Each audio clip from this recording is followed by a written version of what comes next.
Michael Cohen admits stealing $30,000 from the Trump organization. What? Dude, I'm in the middle of a meeting. Somebody texts me saying, did you just see this? I'm like, is this a joke? Admitted on the witness stand Monday that he stole from the Trump organization, blowing another hole in his credibility as a star witness after former Trump, against former Trump. Defense team lawyer Todd Blanche got the admission out of Cohen, who was Trump's lawyer and fixer before turning on him to help prosecutors. Blanche brought up a situation in which a tech company, Red Finch, was owed $50,000 by the Trump organization, and Mr. Cohen pocketed most of the money. Cohen said he handed over $20,000 in cash to the company, but never paid the $30,000 balance. Even when Cohen was given $50,000 for the Red Finch as part of his 2017 reimbursement structure that was allegedly including money for Stormy Daniels' payment. You stole from the Trump organization, Blanche asked. Cohen answered, yes, sir. Play this clip from CNN. Look at these guys' reaction. Revelation, though, this morning about the theft of $30,000, which was doubled because they covered his taxes, so $60,000. It came out in a glancing, unclear way on direct. It came out like a bomb earlier today. I don't know how much they can do to fix that. It just, at a certain point, it is the fact Michael Cohen did steal this money. And what makes that really so important, Wolf, is it's not as if Michael Cohen was just stealing on the side. That'd be bad enough. The problem is he was stealing from the exact reimbursement at issue in this case. So the prosecution's core argument is Donald Trump knew what that $420,000 was all about. He was totally read in on it. Turns out Michael Cohen was stealing from him within that $420,000. Does Michael Cohen's admission that he stole tens of thousands of dollars from the Trump organization potentially open him up to further criminal prosecution? It's a great question. The answer is not anymore because the statute of limitations has run out. But it's a very fair question to ask. Gee, folks, of the jury, they gave him a free pass. He committed larceny. It's a higher degree of a felony than what Donald Trump is charged with. Yet they gave Michael Cohen a free pass, even though he's now admitted that he stole what amounts to $60,000. It goes to his credibility. It goes to his relationship with the DA. Tom, thoughts? So if you don't believe that the only purpose of the trial is public distraction and discrediting, if you don't at least believe that, if you can't admit that, then you're not being an objective citizen of this. And what you have here is the desperation of the prosecution to use a flawed witness. And when I say flawed witness, witnesses have to be credible because credibility is what the jury's looking to. Who was an eyewitness to the car accident? Where were you standing? Do you wear glasses? All those things when you test a witness and say this person had a clear view and that guy made a left turn, caused the accident, he's guilty. In this case, you've got a guy who was stealing from the guy that they're prosecuting and has turned back and forth and is trying to sell his story on TV. Good Lord, this witness has zero credibility. How do you believe anything that he said? Oh, he's toast. Isn't he in jail? So, by the way, he has to leave jail to come here to... No, he's out of jail. He's out of jail. Well, this is, by the way, he gets faced up to 15 years for stealing the $60,000. But again, this is their star witness. This is all, Tom, you nailed it. This is just a talking point for people, just for like the debates and just for the regular Democrats that are walking around and be like, look at, he's a felon. It's not working. He's the Teflon Don. Shit is bouncing off of this guy. This Michael Cohen lied to Congress how many times? Tom, do you remember?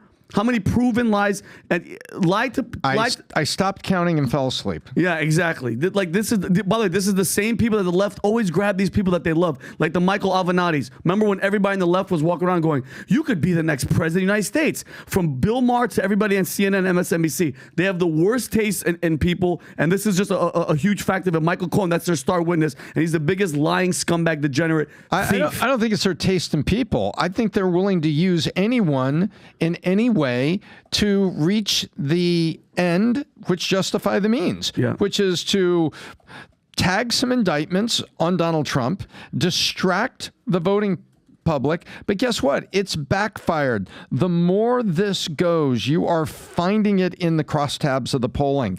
There are little tenths of points that keep creeping up on the polls because the people, look at Georgia. Georgia, you can argue, I'll argue right now, based on the polls, based on what we're seeing here, is a 10-point non-swing state anymore, folks. That's because whatever you have in downtown Atlanta with Fani Willis and the people that support her, the rest of the state is red, as in red hot upset, because they use those people too. And you stuck Fani Willis out there, who's a completely flawed DA with she dating a guy, misappropriating money on her own. These are the best witnesses you've got. The strategy was just to use who they could, distract and discredit, and it ain't working. Look, you only get one reputation, and this guy's reputation, not only is a convicted felon, he has a vendetta against Trump, he's seeking retribution, he absolutely hates Trump, and he's a liar and he's a thief. Yeah. So, I learned the hard way when I was in like 6th grade. I stole a pack of gum from like a CV, like an Eckerd's, and I got caught, and it was like scared the bejesus. I'm like, oh my God, I'm gonna go to jail. They're like, relax, put the gum down. But I learned a lesson. Here's a guy. He didn't steal hundreds of thousands. He didn't try to embezzle millions. This dude stole 30 grand. You're a lawyer for Trump, and you're trying to finagle a couple G's. Scumbag. Like, at least Sam Bankman-Fried, tens of millions of dollars, billions of dollars. Bernie Madoff, all-time scumbag. Go for the gusto. You're stealing 10, 20 grand? Like, what kind of loser are you? How broke, how desperate, how stupid are you to try to do this for 10 grand? But 99% of the guilt goes on him. But this also makes me question, Trump, why do you have this guy around you? Why is he your spokesperson? I hope and pray that if Trump gets elected this time around, there's a better vetting system for all the people around you, the swamp creatures and the dirt bags. They don't try to screw you over like this guy. Hope so. Yeah, and that part of it, like for me, you sit there as an entrepreneur and you try to hire the right lawyers. I fired a lawyer the other day. Not the other day, probably 6 months ago, 7 months ago. And, you're like, yeah, I don't know if I can trust this guy because something was leaked to somebody else. I'm like, wait a minute, why do they know about it? Wow. And what did you say to them? And how did this? And I confronted him. I told him, he knows exactly what my position is with it. You have to be very, very careful with lawyers, accountants, all of these guys. This is why you're better off hiring lawyers that represent a big firm than those that work independently on their own. Because if a lawyer is representing a bigger firm that they're a part of, guess what? If they screw up, it's the liability and the responsibility of the big firm. We went away from a small accounting firm that the guy would sit there. I'm like, I would see him and his wife screaming. I'm like, listen, I can't work with you anymore, guy. You're a little bit, you remember the story here. I'm like, we're moving on. I went to top 50. And now, Tom, we've been top, I don't want to say the name, but we've been with a top accounting firm, a couple of them for the last 7 years. We've spent millions of dollars with our accounting firms. But half the time, it's also like, how do you sometimes hire these guys? Like, even if you bring a GC in, you want to hire somebody that's going to be your GC, your general counsel that's representing you. You have to vet them out properly. What's their background? This is going to make a lot of owner-operators and entrepreneurs say, do I have the right people inside here that I can trust that don't have loose lips? Who are my guys? Who can this happen to when you have them on the inside? This is the more and more, our business expands. Most people don't know what we do on a daily basis. It's so funny. More people I run into, they're like, oh, you're the podcast guy. I'm like, yeah, I just do podcasts. All I do. But they don't really know what's going on the inside, the businesses, the companies that we're running. But I will say this part to you. The fact that it's making me and a lot of my peers that I'm speaking to be more intentional on who they let on the inside. And no matter how much of a close-knit, again, conversation I had, I told one of my guys 5 years ago, I said, you're no longer on the inside to know any of the news and the stuff that we're doing. Why is that? You drink too much. You're always drunk. I can't have you on the inside. Another guy, women control you. You're too much about girls. And you'll sacrifice guys for girls. I can't have that being on the inside because you go goo goo gaga when there's girls. You just act like a different guy when girls are around, whether it's a wife or another woman. I'm like, you lose yourself and your identity. What are you around other? I can't have you around because women, you put women first and this, so to be cool in front of them. Hey, you're more drugs or gambling, all this stuff. You need to be very, very careful when you're letting people in because they may not think it's a bad deal, but all it takes is one Michael Cohen to ruin your life and we're seeing this. And obviously, it takes how many years to find out he's a fraud? It takes how many years for the market to find out? Years. But the damage has already been done, reputation, all that stuff, because you hired the wrong guy that came on the inside. And by the way, this is not a shot at him. This is a shot that this can happen to any one of us, anybody. It's happened to me before. It's going to happen again in the future, but you got to be as careful and intentional about it as possible. Anyways, let's go to a couple other stories here before we wrap up. We do have to go to the Diddy story, but before I go to the Diddy story, let me do the Walmart story. Check this out, guys. Very interesting story. Tom, I'm going to come to you with this one here. Walmart gains high-income shoppers as elevated prices persist. What? Ooh. Walmart, this is a Fox Business story. Walmart is gaining high-income shoppers as persistent inflation pressures household budgets, with CFO John David Rainey noting upper-income households continue to account for the majority of the shares gains. The company saw 2/3 of the share gain in general merchandise from households earning more than $100,000 a year income to rich people, folks. With engagement increasing across all income groups, inflation, although down from a peak 9.1%, remains above the Federal Reserve's 2% target, impacting consumer behavior. April's inflation rate was 3.4%, slightly down under from 3.5%. Rainey emphasized the company's shift from just offering value to focus on convenience, which he claims is valued irrespective of what your income level is, Tom. So Walmart had a boomer quarter. And they said more than just this. What he was talking about here is that they are seeing upper income households that would be shopping at Whole Foods and places like that showing up in Walmart. And he says, we're trying to give them convenience. We're also trying to give them value. The other thing he said very specifically, he said, we are seeing consumers coming in and they conduct their surveys and they know their customers and they know what they buy. They know how often they're there because they have all the shopping data. They pointed out fast food having inflated prices is bringing more middle class back to Walmart for meals ready to eat. MRE, and for, lower cost fruits. Now, on one hand, it's probably better that you're not eating fast food and you're, going to Walmart to get something halfway fresh. But what's interesting about this, they are actually saying the same thing McDonald's said. McDonald's said, hey, the inflation was really hurt me. All the raw materials costs. McDonald's did not have a good quarter. And then McDonald's says, and brace yourself, second quarter will probably suck because we're going to be under the full impact of the $20 minimum wage in certain areas where we do business, like California. And so Walmart is basically like a weather vane right now for the greater economy and pointing to the impact that Bidenomics and the affordability crisis has had on Americans, where even high-income people, they're hit by car insurance, they're hit by inflation. They are now coming back down to Walmart for convenience and value and buying things. And people aren't going to fast food. They're coming back to Walmart, and as evidenced by McDonald's saying that it was a tough quarter. And so this is real, Pat. This is Walmart talking about things that are showing up as very real, and the true state of the American economy is showing up as people are shifting down to stores on the strata to buy their groceries and things. It's worse than people think. There's a, can we go to a real quick chart that was from Wall Street Journal? Hey, Pat, you haven't seen this yet, I don't think. Back up one right there. Can the audience see this now? Okay, check this out, Pat. Change in household net worth since the start of presidency. If you do just the value, like a dollar for dollar, on the left, you can see Trump, they were up 40%.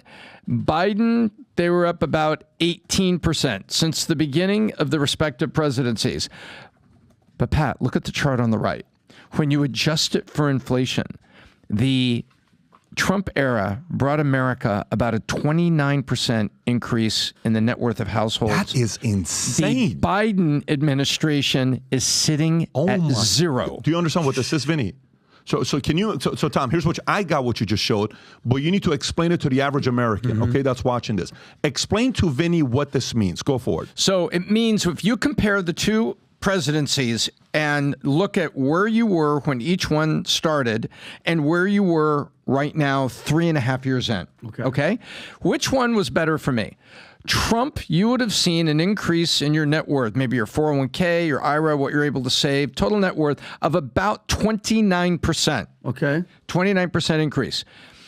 So Tony, so you were worth $200,000. Okay. Now you're worth $258,000. Great. 29%. Go Trump. Correct. And under Biden, you have started, you are at 200,000. Let's just say at a percent. So, because that dip underneath the zero line, people went to the negatives. Correct. It was your net income going 39%, down. not 29%. That's right under 40, right? That's what is shown with Trump. And now adjusted to inflation. Yeah, adjusted to inflation. So let's go through it. Let me try to explain it. Tom still is the Silicon Valley type of audience. So you got $200,000 day one, okay? Trump gets elected. By the end of it, adjusted to inflation, not nominal value. Nominal value could be you had $200,000, now it's $300,000, but inflation, that $200,000 today is $280,000, so you really only made $20,000. Gotcha. What matters is this, yes, right? This is why sometimes people get treasury bills because they'll say it's net 5%, and no taxes, so you're not going to have to pay the taxes.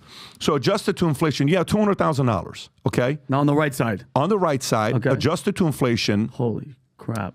Years later, under him, adjusted to inflation, you have 29%, 4 years later, which means your $200,000 is now $258,000. But under Biden, your $200,000 adjusted to inflation is up only 1% to $202,000. You had $56,000 more under Trump than you did under Biden. Now, to be fair, and we go time to time, let's just say that's 16% to 1%. Your $200,000 is $232,000 adjusted to $202,000. Regardless, you have more money, your money growing under Trump than you do with Biden because Biden's still got a few more months to live. And this data is coming from the Federal Reserve Board, so it's coming from our government. This is not an independent right-wing news source here, Vinny. This is our government stats staring you in the face.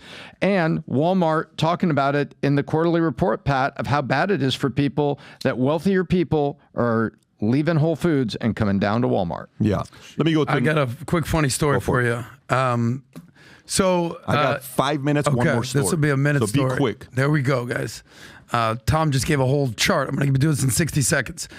2020, I leave Miami and I move to the beautiful city of Addison, Texas.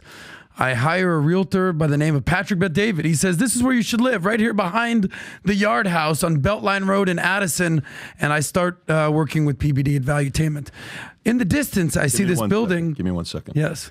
Brad, I'm live on a podcast. I got 33,000 people watching the podcast. I'll call you the moment I'm done in a few minutes. All right, buddy. Bye-bye.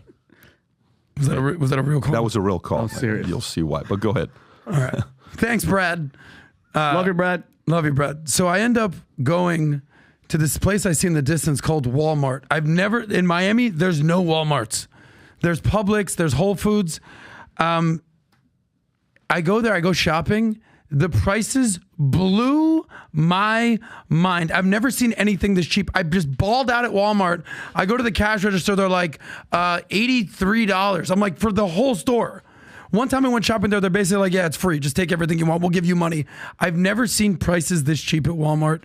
Thank you, PBD. But their slogan, I think we have their slogan, it's save money, live better. I've never seen cheaper prices in my life at Walmart. So I understand the American consumer. Yeah, there you go. The American consumer relies on something like Walmart. It's incredible. So whether you're making $50,000 a year or $250,000 a year, save money, live better at Walmart. It's incredible. There you go. Another, so this podcast is brought to you by Walmart, according to Adam. And Adam, is what aisle are you typically on? Aisle 17 or 16? I'm in the cold aisle where the ladies are shopping, and it's a little nippy out there. My God. We knew that's where he was going to be going. All right, so guys, what's going on with Manek? For those of you guys that are competing to be at the dinner with us at Casa D'Angelo, which I was the other night, and then have cigars with us afterwards, conversation, having all the Manectors come together. Here's what the race is looking like. Rob, can you zoom in a little bit for the lightweight? Really, Davis took over the lead, 198. These are people that at the beginning of the contest that started April 16th had never been on the app. They just downloaded it. They just started getting Manect of them answering questions. These are 198 completed answers to questions. Davis is number one. Then it's Santino. Then it's Puva. But by the way, we're going to go to the website because there's a lot of competition behind him. Middleweight, Fernando's got the lead with 105. Then it's Michael, then Parsa. And then heavyweight, not even close. Dustin is ahead, 286. Calvin Doctor, 156. Como third place, 120. Look at home team and just dominating. Vinny, what are you doing out there? I love you. Crushing. 502, I then love Tom, you. then Adam. And then new users asking questions. Tyler Huff, good for you for asking 185 questions.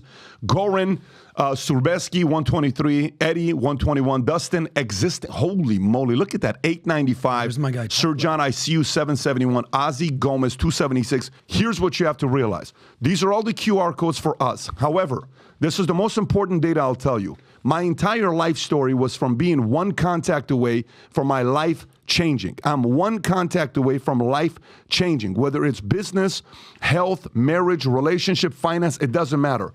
On email, if you send a cold email to somebody, the response rate is less than 1%. Instagram DM, it's less than 3%. Twitter is 5%. LinkedIn is 8 to 12%. I got the report yesterday. Tom, did you see the report on what percentage of people on Manek respond? Do you know what percentage of experts answer questions on Manek? Can I guess? Write it down on a piece of paper, and then, Tom, tell us what it is.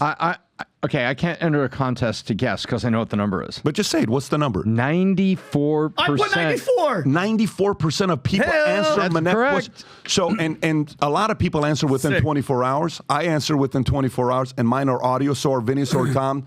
Adam, we'll get back to you, but it's. I will. But he's on a boat. He's Yeah. in Miami. But here's the Guys, you point. got to give him some credit. Guy wants to talk about politics. You don't like what Cuomo said? Manek him. You want to talk to Candace? Manek her. So if you like this clip and you want to watch another one, click right here. And if you want to watch the entire podcast, click right here.